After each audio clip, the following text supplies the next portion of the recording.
Bem-vindo, amigos. Estamos aqui em mais um Encontro à Italiana. Dessa vez, uma edição especial por ocasião do bicentenário da Teresa Cristina, da Dona Teresa Cristina, a Imperatriz Napolitana. Nós ainda estamos amargando um luto pelos acidentes, o incidente natural que aconteceu em Petrópolis. Todos estamos muito tristes. Certamente essas comemorações não poderão acontecer como nós gostaríamos, mas vamos registrar esse momento a partir dessa conversa agradável que nós vamos ter hoje aqui com o professor Maurício Ferreira e com o Rodolfo Tachner. Professor Maurício Ferreira, eu gostaria que o senhor se apresentasse. Perfeito, Maurício Ferreira, sou pesquisador aqui do Museu Imperial, atuando como diretor dessa casa, a casa que preserva o maior conjunto documental iconográfico relativo à Dona Teresa Cristina, a terceira imperatriz do Brasil.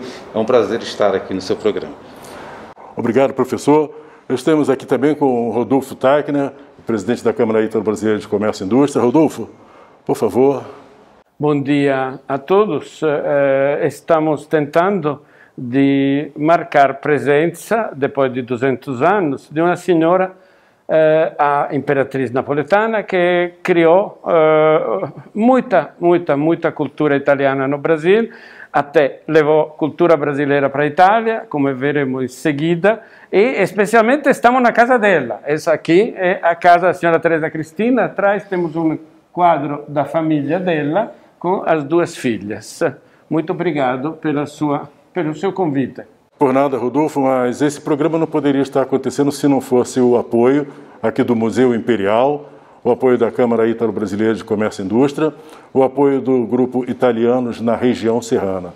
Nós vamos seguir hoje nesse agradável encontro com um bate-papo de muita responsabilidade por minha parte, que está aqui do lado desses dois ícones da cultura, especialmente o professor Maurício, Ferreira, a quem eu agradeço. Então, vamos seguindo com o nosso Encontro à Italiana.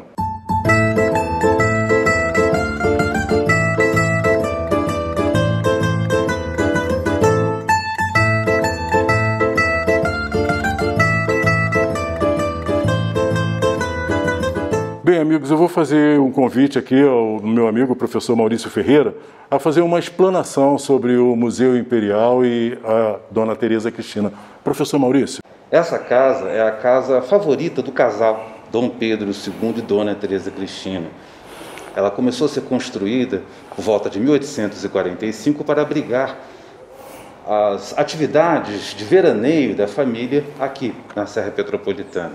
Isso ocorreu já no finalzinho da década de 1840, provavelmente 1849, e seguiu até 1889, quando então, em decorrência da proclamação da República e do consequente banimento da família, não mais, frequentaram essa casa. Posteriormente, após ser utilizada como escola, o Museu Imperial foi criado em 1940, abrigado nessa mesma casa, para onde vieram diversos itens das diversas coleções particulares que foram formadas com as vendas dos acervos das coleções imperiais. Portanto, aqui nós temos um conjunto muito significativo, eu diria o maior conjunto relativo a esse período da história do Brasil, representado por objetos, documentos, livros, que são fundamentais para o estudo desse período e da reflexão sobre esses biografados, como Dona Teresa Cristina, Dom Pedro II, as filhas desse casal, princesas Isabel e Leopoldina, que estão aqui atrás nesse quadro que mostra a família, o quadro de René François Moreau.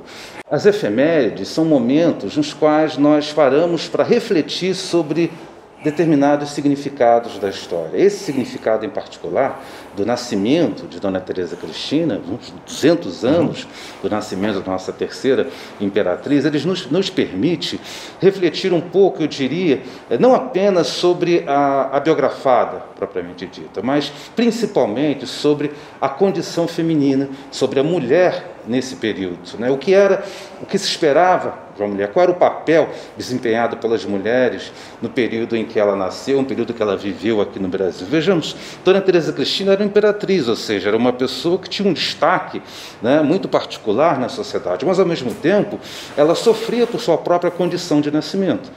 Nós temos uma fala aqui no Museu Imperial, é consenso entre os vários técnicos da casa, nessa discussão se ela foi de fato uma imperatriz silenciosa ou uma imperatriz silenciada, né, justamente por essa condição feminina, pelas dificuldades que as mulheres enfrentavam, mesmo sendo, no caso dela, uma imperatriz.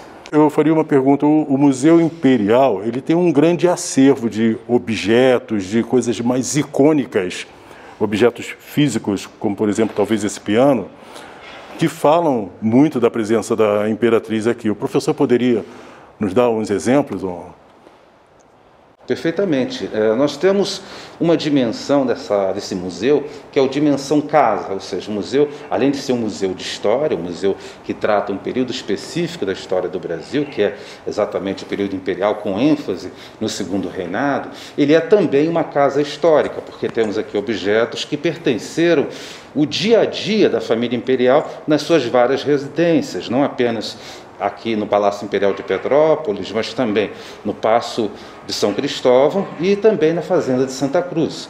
Portanto, temos objetos que foram colecionados, que foram utilizados, apropriados pela família ao longo desses de 40 anos ou mais, né? Por exemplo, esse piano foi um presente que a imperatriz Dona Teresa Cristina recebeu quando da visita aos Estados Unidos, em 1876. O casal visitou o fabricante, o Chickering, em Boston, Massachusetts, e posteriormente o fabricante encaminhou esse piano para a imperatriz. O quadro que aqui está atrás de nós é um retrato da família, né, pintado finalzinho da década de 1850. Vemos as princesas bem jovens, né, com 11 e 10 anos respectivamente, e o casal, né, temos esse formato triangular, né, apresentando a família imperial. Né. Temos diversos retratos da imperatriz Teresa Cristina, temos objetos de uso pessoal, como caixa de joias, temos leques, sombrinhas, objetos do dia a dia que mostram o cotidiano da família, cotidiano de Dona Teresa Cristina. Sobre as instalações, professor, aqui dentro, aqui no museu, aqui nesse espaço, existiriam alguns ambientes que o professor diria que são mais emblemáticos, que são mais característicos? O que o professor queria dizer? Nós poderíamos recortar, né, dividir ambientes mais formais e ambientes mais informais. Né? O ambiente mais formal, mas ainda puramente feminino, exclusivamente feminino, a sala de visitas da imperatriz, que recupera, né, com seus móveis, com seus pertences, a sala de visitas do Paço de São Cristóvão, a sala de visitas dela, exclusivamente dela, ou seja, um local onde ela recebia as amigas, as nobres, mas num ambiente muito mais, eu diria, um contexto muito mais formal. Já a sala de costura, né, ela está com os móveis, inclusive, que foram usados nessa mesma casa, e aí temos um ambiente mais intimista, um ambiente doméstico, um ambiente onde ela recebia pouquíssimas pessoas, as damas de companhia, as amigas mais próximas, as filhas, e ali ela abordava e atualizava os assuntos, né? Vamos chamá-la assim, do espaço da conversação feminina. Era uma pergunta que eu ia fazer, sala de costura. Então elas costuravam, elas exerciam essa arte. Era parte primeiro das meninas da educação, né, formal das meninas, as aulas de bordado. E para as adultas era um espaço da conversação, ou seja, elas conversavam e bordavam ao mesmo tempo. Era parte do dia a dia, do cotidiano das mulheres nesse período. Então, como espaços emblemáticos que nós poderíamos dizer para os nossos amigos que estão nos acompanhando, seria a sala de costura... Sala de costura, sala de visitas, sendo a sala de costura um ambiente mais intimista, um ambiente mais doméstico, mais privado, e a sala de visitas da imperatriz um espaço mais formal, um espaço no qual ela recebia formalmente as visitas ao palácio. E a gente não poderia deixar de dizer que existe também o quarto do casal, que não é específico da imperatriz, mas... Sim, aí vamos aos espaços coletivos, né? Como o quarto do casal, temos a sala de almoço, a sala de jantar, né? São os espaços de uma convivência social ou uma convivência familiar mais ampla, né? Mas, repito, o local exclusivamente feminino era a sala de bordado ou costura e a sala de visitas da Imperatriz. Eu acho que o Rodolfo tinha uma pergunta sobre...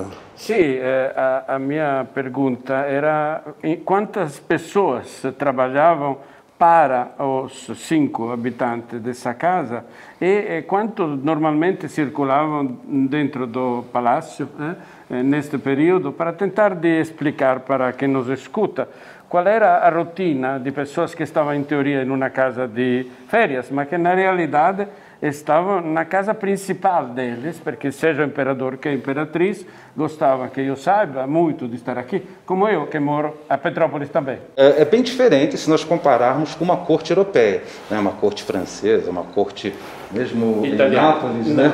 No país de Dona Teresa Cristina. Nós vamos acompanhar aí no século XIX uma referência que varia, claro, de corte para corte, mas poderíamos citar um número de 30, 40 ou até 50 empregados por morador.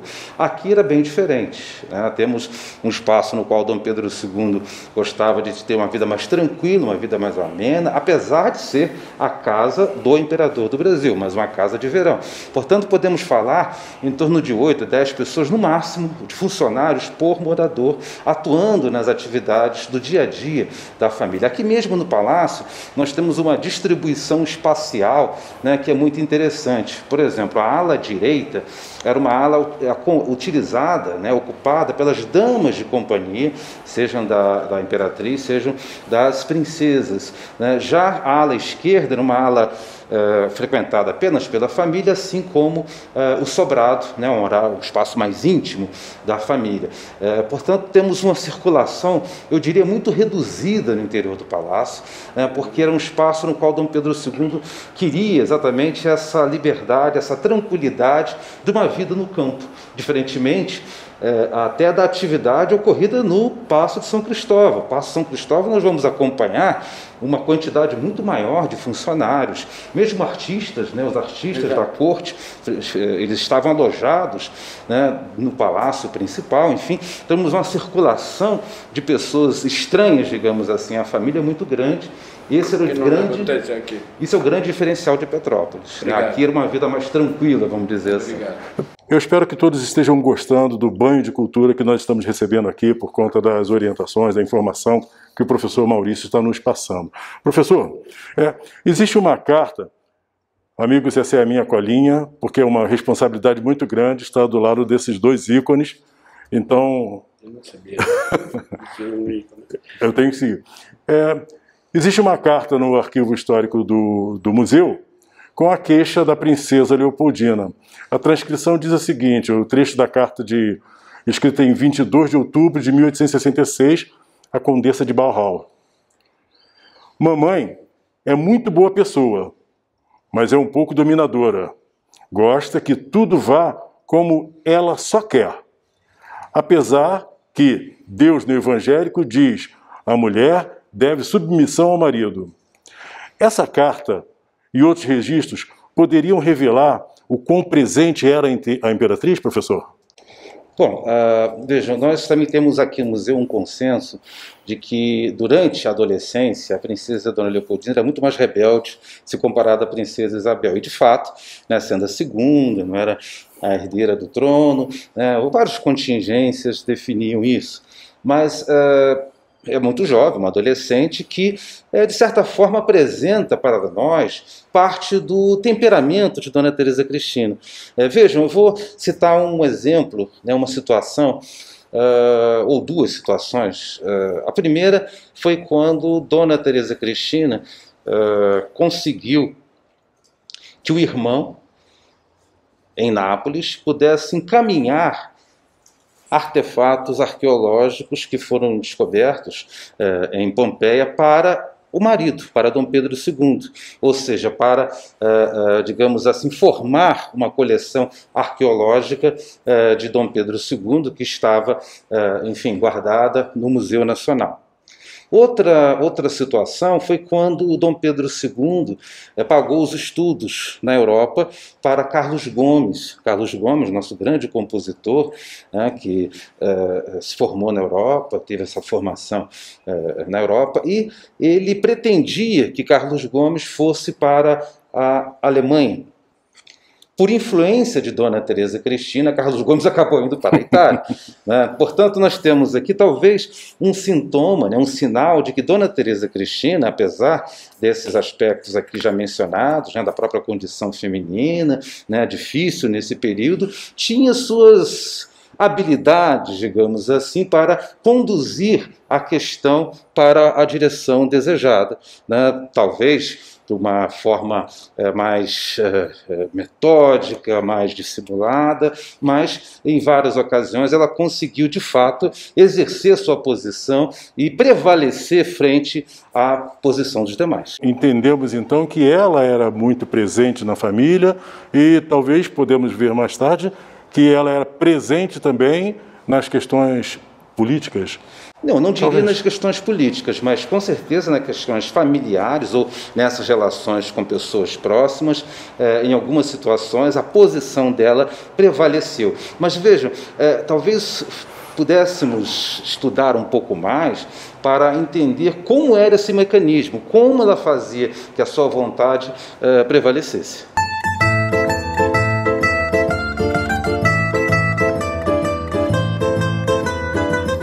Nós estamos aqui tendo a honra de estar celebrando, se pudermos falar assim, o bicentenário da imperatriz napolitana Teresa Cristina. Quem está falando conosco é o professor Maurício Vicente Ferreira, diretor do Museu Imperial de Petrópolis. E nós temos aqui também o senhor Rodolfo Teichner, presidente da Câmara Ítalo-Brasileira de Comércio e Indústria, que vai nos brindar também com algumas informações que ele traz lá da Bela Terra. Giusto, Rodolfo? Bela Terra? Bel paese. Bel paese, grazie. Rodolfo, você poderia nos dar uma explanação sobre o Reino de Nápoles e as duas Sicílias? Bom, caro Alexandre, a Itália na época non era Italia.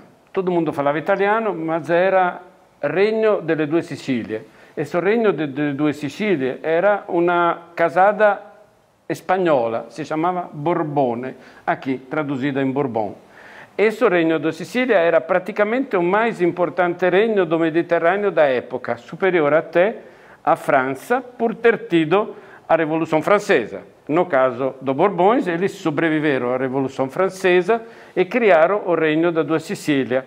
Bom, começando da casa, que era um pouquinho maior que a Reggia di Versailles. Si chamava Reggia di Caserta. A Reggia di Caserta é uma casa, como vocês estão podendo verificar, um pouco maior que Versailles. Apenas tinha 474 quartos, cada um com lareira. Essa grandiosidade vem do fato que o imperador brasileiro era o imperador brasileiro, mas o rei Ferdinando II era o rei di una grandissima parte da Itália e também da Espanha. Nesse sentido, o rei Borbone quis fazer alguma coisa para mostrar para todo mundo. E a nossa princesa Teresa Cristina nasceu lá, nessa casa que vocês estão vendo. Que significa nascer como princesa? Ter uma educação para ser Sua Altezza Real. Essa dedicação de estudos, de cultura, mas especialmente de educação, fiz, em um certo sentido, pegando o gancho falado recentemente pelo professor, o fatto che ela fosse estremamente educada. Agora, para voltar a Teresa Cristina, mulher, ela tinha apenas 21 anos. 21 anos é muito pouco hoje e é muito pouco na época. Com 21 anos, ela organizou, depois de se casar por procuração com o primo, porque o senhor Dom Pedro era primo dela, através da família francesa. Nesse sentido, ela se casou por procuração e embarcou em um dia lindo com mais 7 navios, dos quais 4 brasileiros e 3 italianos. que la ascoltava. Já 7 navios para chegar no Brasil é muita coisa. Dentro desse navio não tinha nada mais que apenas tudo o que ela queria, que eram italianos artistas, italianos advogados, italianos médicos, italianos pintores e até o irmão. O irmão, não o rei, o irmão do rei, ele seguiu ela para completar a educação dela. Isso é muito importante porque ela, junto com esses senhores, trouxe também 1000 livros. Esses 1000 livros criaram o necessário início de uma grandissima biblioteca que ainda existe.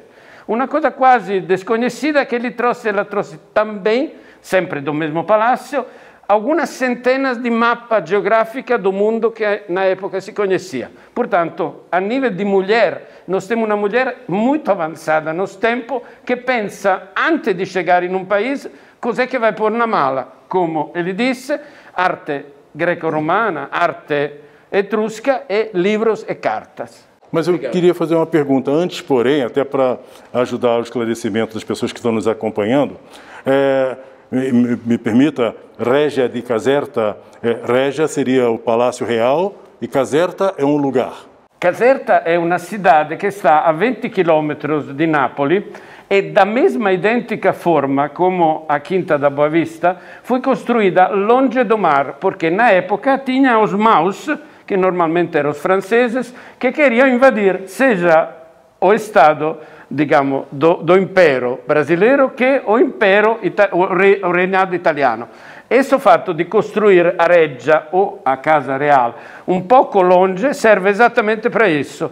Agora, é muito importante, no caso, definir que a Baía de Guanabara e o Golfo di Napoli são muito parecidas como morfologia. Bom, a Itália tem o vulcão e o Brasil tem o pão de açúcar, mas os dois são de origem vulcânica. Recentemente, numa conversa com amigos, a esposa de um deles disse: não, eu vou à Europa, eu quero conhecer Versalhes e depois eu vou à Itália. E me corrija, Rodolfo, professor, eu disse para eles: olha, vamos fazer o seguinte, vamos resumir a tua viagem. Você vai à Itália, conheça a Regia de Caserta e você vai saber o que é Versalhes. Porque a Regia de Caserta é uma réplica ou é uma reprodução do Castelo de Versalhes? No castelo è una reggia di Versailles che è divisa in parte, no caso a parte principale è dividida in 4 abas e tem un giardino che è maior che o Jardim di Versailles, alimentato por un rio che vem a 30 km di distanza attraverso di un acquedotto. Todas essas maravilhas estão presentes e hoje são, museu, desde que que o reinado das duas Sicílias foi cedido, in un certo sentido, para o Regno da Itália. Isso acontecia em 1961 e o rei da Itália decidiu dar de presente esse museu à cidade de Nápoles. A Regia de Caserta, acho que foi eleita recentemente Patrimônio da Humanidade pela Unesco. Exato. Né? Então, Se me permite falar, o jardim é espetacular. O jardim fica atrás do palácio, assim, algo... É uma coisa inacreditavelmente extraordinária. Com aquela fonte maravilhosa. É mantida de forma impecável. Coisa rara na Itália. Eu, particularmente, tenho a oportunidade de saber que o Rodolfo é amante de arqueologia e a princesa, na verdade, a imperatriz Teresa Cristina, ela era arqueóloga antes disso? A formação dela é arqueologia? Não. Na realidade, toda a família era arqueóloga. Inclusive, como vocês podem ver nesse quadro, a família gostava de trazer os hóspedes próprios para fazer arqueologia nos jardins de Pompeia, que está a alguns quilômetros de lá. Esse fato criou na jovem princesa uma mentalidade de pesquisa. Ela não parou em Pompeia, mas foi também nas propriedades de Veio, por exemplo. Existem cartas, até depois que ela estava aqui como imperatriz, autorizando escavos na cidade de Veio, etrusca, para tentar de encontrar alguns elos de informação que não tinha sido feito na época italiana dela. Isso demonstra como, apesar de ser uma arqueóloga mirim, ela continuou sendo interessada, especialmente patrocinadora, de tudo o que acontecia depois apesar de estar aqui no Brasil. Ela tinha uma troca constante de cartas com o irmão e uma troca constante de objeto da Itália para o Brasil e de objeto brasileiro para a Itália. Existe um museu que se chama Picorini, que é um museu muito importante, onde tem toda a arte plumária italiana exportada 200 anos atrás. Italiana, perdão. Se me permite, isso é muito importante, porque se nós observarmos na história, as escavações de Pompeia, elas sofre uma intensificação justamente no final do século XVIII. Isso fez com que os Bourbon incorporassem a arqueologia como parte da educação de seus príncipes. Ou seja, eles conviviam com as escavações de Pompeia rolando no seu dia a dia. Por isso, essa relação de Dona Teresa Cristina com os artefatos arqueológicos, não apenas dela, mas da família, né? Essa proximidade, né? E essa prática comum à família. Isso casa com a pergunta que eu faria justamente ao professor. Isso fez com que, na época, quando Teresa Cristina veio ao Brasil, ela trouxe uma quantidade significativa de objetos de arte, de coisas que começaram a enriquecer a nossa cultura? Se me permite, houve um casamento de interesses, né? Ou seja, essa prática comum na família dos Bourbon se casou com o interesse intelectual, interesse científico de Dom Pedro II pelo mesmo assunto. Então ela influenciou, ela fez essa articulação para que esses objetos viessem para o Brasil, mas não para formar uma coleção dela, mas sim para incorporar, ou para serem incorporados, né, esses objetos, na coleção do marido, Dom Pedro II, que tinha essa mesma preocupação, esse mesmo interesse intelectual. Então eu faço aqui uma pergunta para o professor. Nápoles, me corrija por favor, Nápoles do século XIX era um berço intelectual. Então, a Teresa Cristina, trazendo esse material, ela traz um pouco da cultura, ou da base intelectual que era praticada em Nápoles, para o Brasil. Aí podemos falar de música, dança, arqueologia. O professor poderia... Foi dito aqui, né? Na verdade, era muito comum nesses casamentos, porque vejam, nós temos o casamento de uma princesa europeia com um imperador brasileiro. Dois continentes, dois países, dois continentes, ou mais países, na verdade, se casando, se relacionando. O interesse da Europa era conhecer esse espaço, principalmente quando o espaço nos trópicos, né, dessa exuberância da luz, do mar, enfim. Então, esse interesse europeu fez, ou fazia, na verdade, com que artistas, compositores, cientistas viessem para cá justamente, primeiro, para conhecer e, ao mesmo tempo, para registrar, né, essa terra e levar essas informações de volta para a Europa. Nós temos uma questão muito interessante aqui, por exemplo, o casamento de Dona Teresa Cristina, como foi dito, um casamento por procuração. Ela estava em Nápoles, Dom Pedro II estava no Brasil. Essa cena do casamento foi retratada por um pintor que veio com Dona Teresa Cristina. Alessandro Ticcarelli veio para o Brasil e aqui no Brasil ele pintou esse quadro que mostra essa cena, justamente na linda Capela Real, né, de Nápoles. Lá, representando o noivo, estava um outro irmão de Dona Teresa Cristina, na verdade o Conde de Siracusa, né, e essa cena pode ser vista aqui no Museu Imperial. É um quadro que está na nossa coleção, aqui no circuito de exposição permanente. Ou seja, um artista que veio, como outros também vieram, para fazer parte dessa corte, da missão que a princesa de Nápoles, agora imperatriz do Brasil, trazia para cá. E aí eu aproveito para fazer uma pergunta para os dois. O professor, como um cientista, um historiador, um pesquisador da história, Rodolfo, como um nativo, como um nativo italiano. Esse ícone, essa coisa que começou lá com Teresa Cristina, essa troca de cultura, hoje em dia, assim como nós temos o Museu Imperial aqui no Brasil, aqui em Petrópolis, e temos outros museus importantes em igual valor na Europa. Existe uma troca entre os museus. Existe um intercâmbio de informação, material, cultura? Bom, essa é uma... deveria existir mais. Há uns 6 8 anos, mais ou menos, eu estive em Nápoles, fiz uma palestra exatamente no Museu Capodimonte, mostrando justamente a atividade de Dona Teresa Cristina aqui no Brasil, algo que é muito pouco conhecido, né, na Europa. Então, me parece que falta isso, falta essa troca, né? Primeiro, os europeus, para mostrarem como era essa atividade dela no período anterior ao casamento, vamos dizer assim, e dos brasileiros, nosso, no caso, mostrando a eles como foi a atuação dela no período posterior, ou seja, no período de casamento dela, o período brasileiro. Nós temos outras implicações que precisam ser melhor estudadas. Exemplo, Dom Pedro II, se ele, numa situação, vamos, hipotética, né, dele falecendo sem deixar herdeiros, a primeira na linha de sucessão era a irmã mais velha, Dona Januária. O que fez Dom Pedro II? Escolheu um marido para a irmã. Quem ele escolheu? Um outro cunhado, o Conde Dáquila, irmão de Dona Teresa Cristina.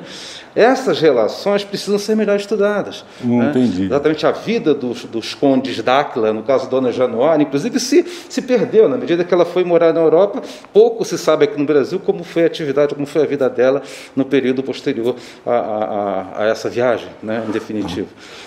Tem muitos aspectos que precisam ser melhor estudados. O bicentenário, quem sabe, pode ser o ponto de partida. É exatamente por isso estamos aqui, para tentar de não svelar, de mostrar chi era Teresa Cristina aqui no Brasil, uma mulher moderníssima pela cultura que trazia, uma mulher moderníssima, não existia o telex, o fax, o telefone ainda, apesar do Dom Pedro ter inventado o telefone, aqui no Brasil, e nesse caso ela trazia informações contínuas do Brasil para mostrar onde é que ela tinha ido morar. Em outras épocas, o imperador do Brasil foi nomeado como imperador do fim do mundo, mas na realidade era o imperador do fim do mundo para os europeus.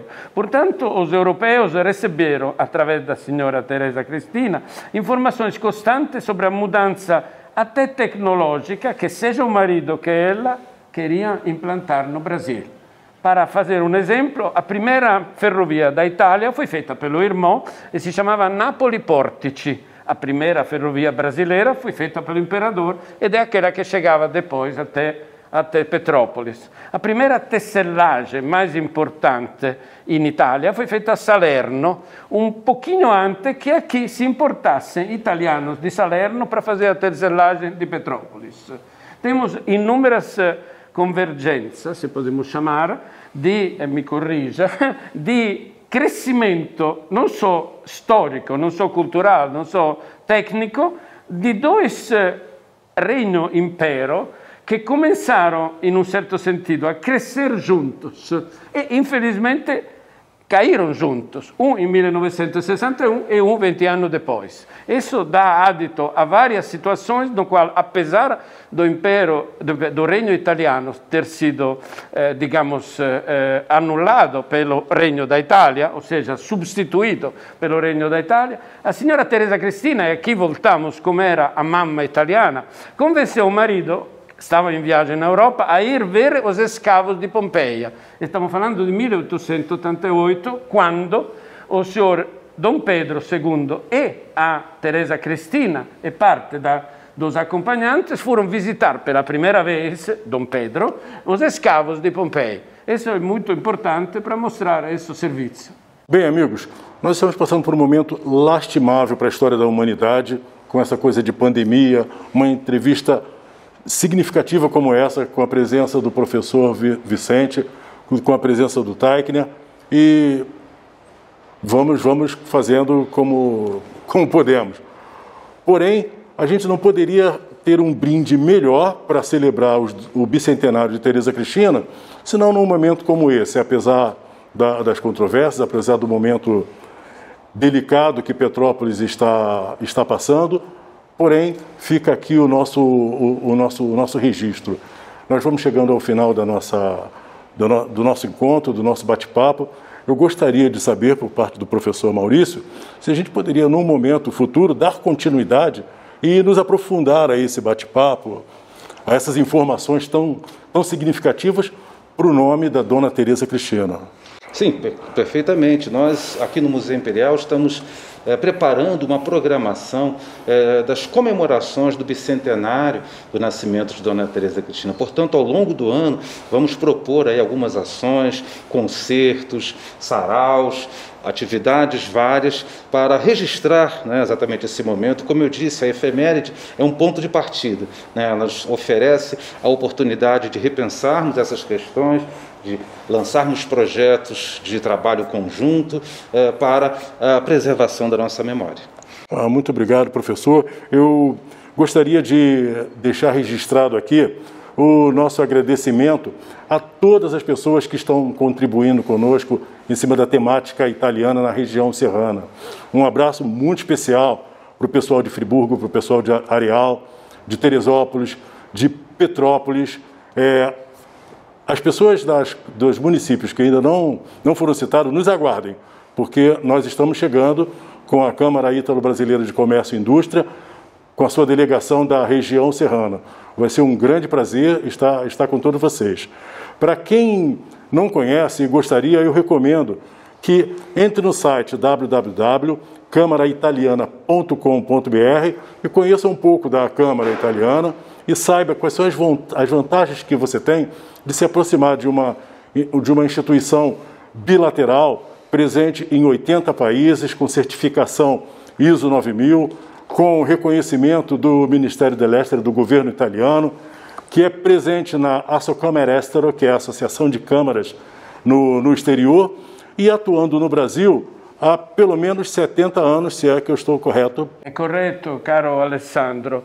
Gentile professore, gentile Alessandro, agradeço muitíssimo essa oportunidade importante, utilizando o aniversário ou compleanno, como se diz em Itália, da senhora Teresa Cristina, para reforçar o fato que temos muito trabalho a fazer em prol dos dois países.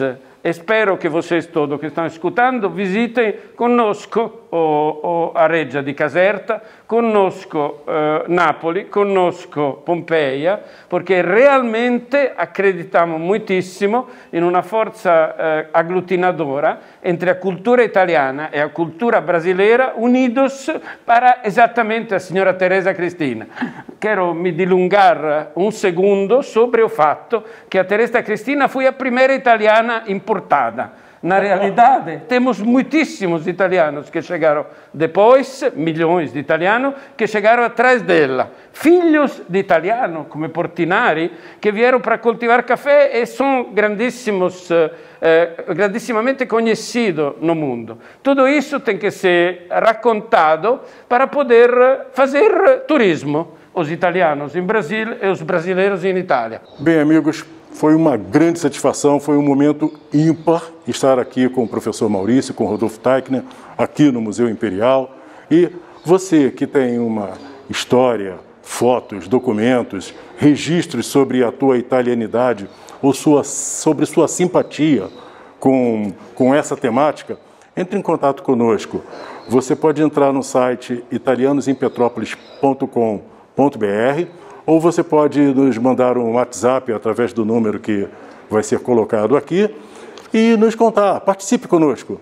Venha fazer parte, venha comemorar conosco durante todo esse ano o bicentenário da Imperatriz Teresa Cristina. Como disse o Rodolfo, quem deu o pontapé inicial para esse momento cultural que a gente está vivendo em 2022. Arrivederci, te vediamo, te sentiamo. Ciao!